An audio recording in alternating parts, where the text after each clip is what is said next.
그 지난주에 했던 거 있잖아요. 네. 잠시 그 중요한 부분만 체크를 좀 해볼게요. 그러니까 지난주에 뷰토리아로 AR 하셨잖아요. 녹화. 복습이라서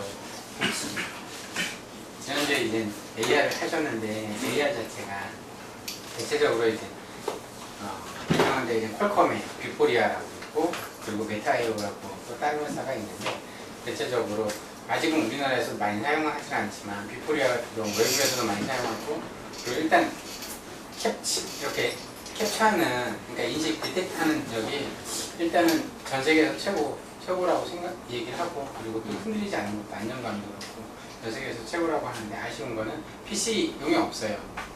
PC용 빌드가 안 돼요. 물론 이제 아주 옛날 거는 소스가 있어요. 이것도 오픈 소스처럼 소스를 공개해서 그게 있는데 시간이 그거 가지고 이제는 컴파일 잘하고 세팅하면 괜찮은데 시간이 지나면서 이게 발전을 했거든요. 그래서 옛날에 막 떨림 현상도 심했어요. 실제로는. 근데 그 떨림 현상 자체가 버전이 올라가면서 바뀌었거든요. 그러면서 얘네가 소스로 공개를 안 하기 시작했어요.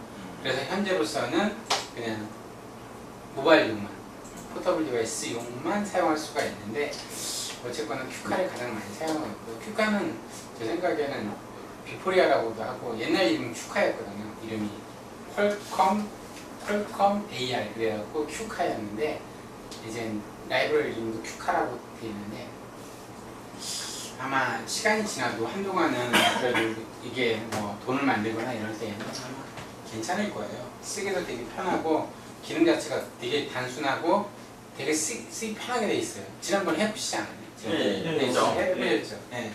그래서 보시면은 이거 세팅 다 하고 여기서 좀 생각해야 될 거는 뭐 이런 부분 다 보셨잖아요. 이미지 타겟이랑 데이터로 세팅하는 것과 그리고 엔지어에도 하셨어요? 네. 아, 엔지어에도 같이 이렇게 써보셨어요? 네. 아, 버튼 한 개 만들어서 아 그래요? 예. 버튼하게? 메타이어를 아 메타에어를 메타에어를 안 쓰는 이유가 일단 퀄리티가 많이 떨어져요. 퀄리티가 많이 심각하게 떨어지고 저희가 얼마 전에 이제 저쪽 배터리 쪽이랑 연계를 해서 좀 컨택을 좀 해봤어요. 거기서 개발한 거 AR 쪽 프로그램을 봤는데 근데 잘 만들었더라고요. 아직 우리가 테스트를 안 해봤는데 데모를 보니까 정말 잘 만들었더라고요. 메타에어나 뭐 이런 거는 쓸 필요 없을 것 같고 잘하면 퀄컴 거랑 비교할 수 있을 정도로 써보진 않았지만 데모 보니까 그 정도 수준까지 올라가서 걔네는 이제 PC용도 가능하고요. 그래서 굉장히 잘 나왔더라고요. 이거 내가 짜는 스크립트인데 같이 일을 네. 그래서 좀 여기서 중요한 거는 기억해야 될 게 다른 것보다는 이 이미지 타겟이랑 AR 카메라 뭐 두 가지만 기억하시면 돼요. 이미지 타겟은 다 아시겠지만 그 만들어 놓으면은 게임 오브젝트인데 만들어 놓으면 얘가 디텍팅을 하는 기능을 하고 있거든요. AR 카메라는 얘가 이제 그 해당되는 화면을 추적하기 위한 카메라라는 거 그것만 기억하시면 돼요. 그게 가장 중요한 거니까 AR 카메라랑 이미지 타겟 두 가지만 기억하시면 돼요. 네, 여기까지이고요. 이번 주에는 게임 쪽, 이제 2D 게임 쪽을 할 건데요. 이제 직접 만드는 형태가 아니라 이제 유니티에서 공개한 게임이 있어요. 2D 게임. 최근에 게임 공개했던 게임이 있는데 그 게임을 좀 분석을 해볼게요. 분석을 해보시면 무엇이든지 그런 것 같아요. 첫 번째가 뭘 만들려고 한다 그러면 첫 번째는 모방이에요. 무조건. 기존에 만들어졌던 거 무조건 모방하는 게 최고로 빨리 배울 수 있는 거거든요. 그래서 2D 게임을 어떻게 만드는지 그걸 좀 분석을 하고 공부를 좀 해야 될 것 같아요. 그리고 집에서나 어디서나 아마 그러면 그걸 다시 한번 보시면은 아 이렇게 돼 있구나 그러면서 쉽게 접근할 수 있게 접근이 상대적으로 되게 쉬워질 거예요. 이렇게 보시면 아 2D 게임은 이런 식으로 개발하는구나. 지금 유니티에서 오픈한 것들 중에서 뭐가 있냐면 우리 보면 러너 게임 있잖아요. 막 뛰어가는 네. 그 게임도 오픈해 놓은 게 있어요. 그러니까 일반적으로 러너 게임 같은 경우도 만들기가 쉬운 이유가 뭐냐면 그런 물론 이제 시나리오 넣고 뭐 리소스 작업하고 그러면 소스 작업하고 그러면 시간이 많이 걸리겠죠. 그거 아무래도 계속해서 디버깅하고 테스트 해야 되겠지만 근데 그래도 조금 괜찮은 게 이유가 기본적인 데모가 있으니까 그걸 분석해서 그리고 작업을 해버리면은 쉽게 갈 수 있는 거죠. 그러니까 기본적인 큰 뼈대가 만들어져 있는 상태인 거예요. 그리고 또 얼마 전에 이제 오픈한 것 중에 하나가 뭐냐면 나이트메어라는 게임이 하나 더 있어요.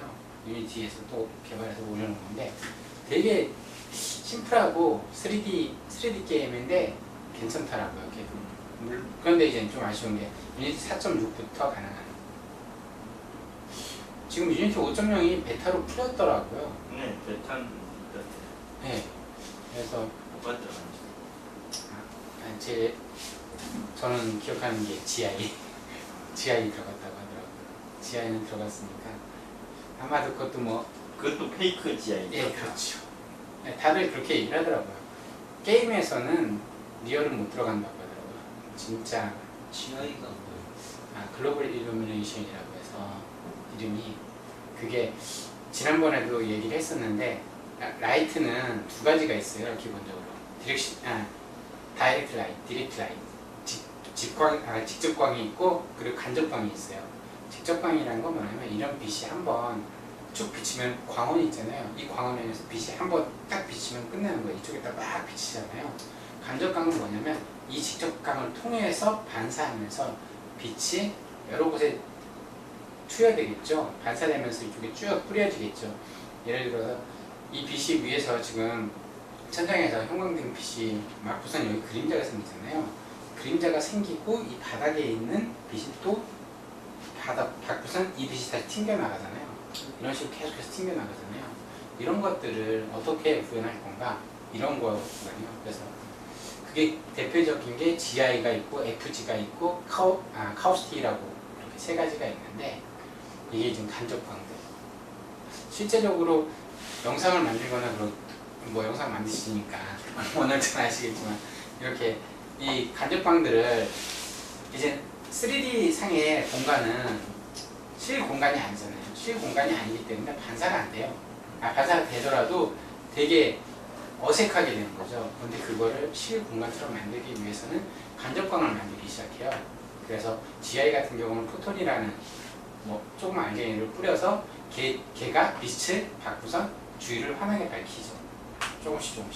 그래서 마치 빛이 뭐 간접광이 실제 이제 빛을 반사해갖고 막 이렇게 튕겨나가는 듯한 그런 효과를 내주는 게 이제 간접광들이 하는 역할이고요.